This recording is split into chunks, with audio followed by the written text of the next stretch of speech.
I'm Brian Noel. I'm in a garage, obviously. I'm in a garage because I'm also a husband, a father, and an aspiring serial entrepreneur.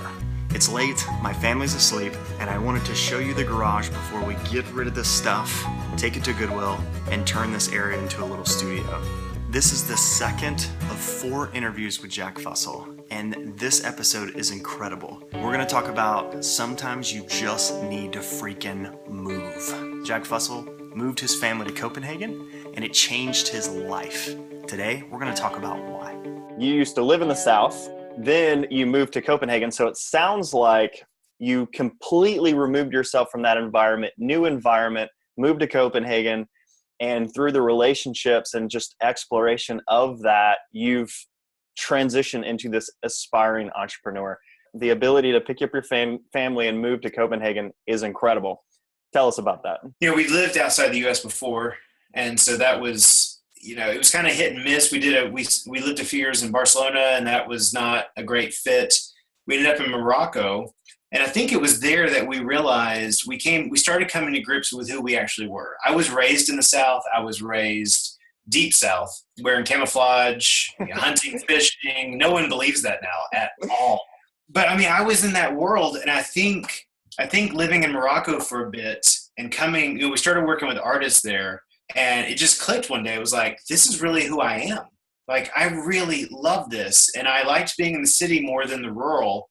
And I came to grips with a lot of things. And so I think for us, bringing our family here was very much about, let's own who we are.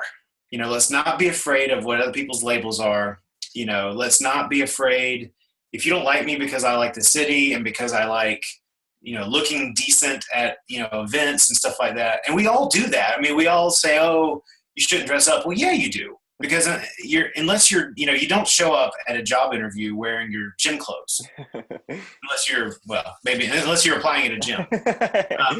So we all contextualize continually. And we all adapt to certain circumstances and to different worlds without actually thinking, oh, I'm changing as a person. I'm not the same person. Yeah, we are.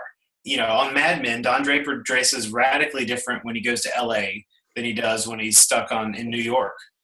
It's just, we all do that. And so I think for us coming to grips with this is who we are.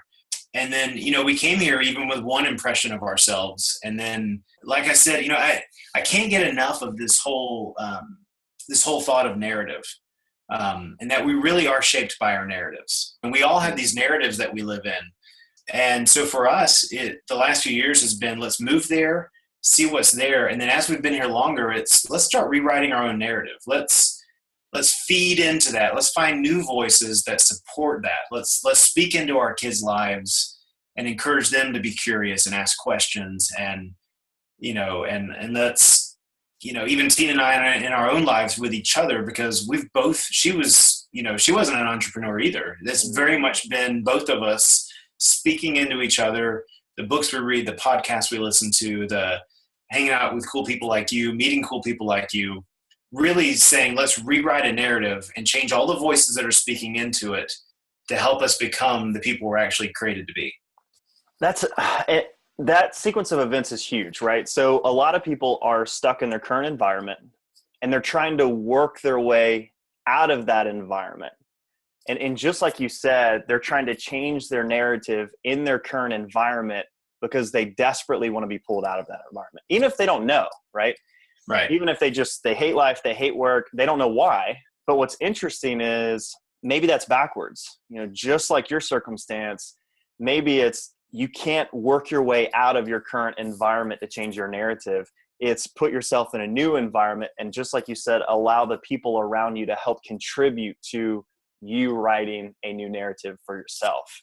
That's exactly huge. And golly, and just even that's not necessarily location, right? That's gotta be what industry you think you belong to or industries you want to be in. That's got to apply across the board. And that's, this as well as I do. In our world, I think it doesn't have anything to do. You could literally be doing, nothing could change. Your office could be the same place. You wear the same clothes. You drive the same car, the same commute every single day. But it's what you're doing, what voices are you listening to? What are you allowing to influence your life? because we really are a product of our environment and whatever influences us. So I say change all those things.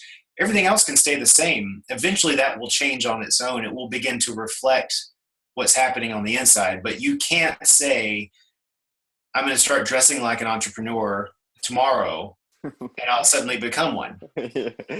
I say start thinking like one. Start thinking like an early adopter. Start thinking like that person that looks for new ideas and engages those and isn't afraid of them, type thing. And then that will begin to change everything else about you. You'll start to be more confident. You'll start to think differently, because all of that will change who you are versus, just going for the quick fix, changing jobs, changing location, changing wives, changing families, whatever it is. That's not going to change anything.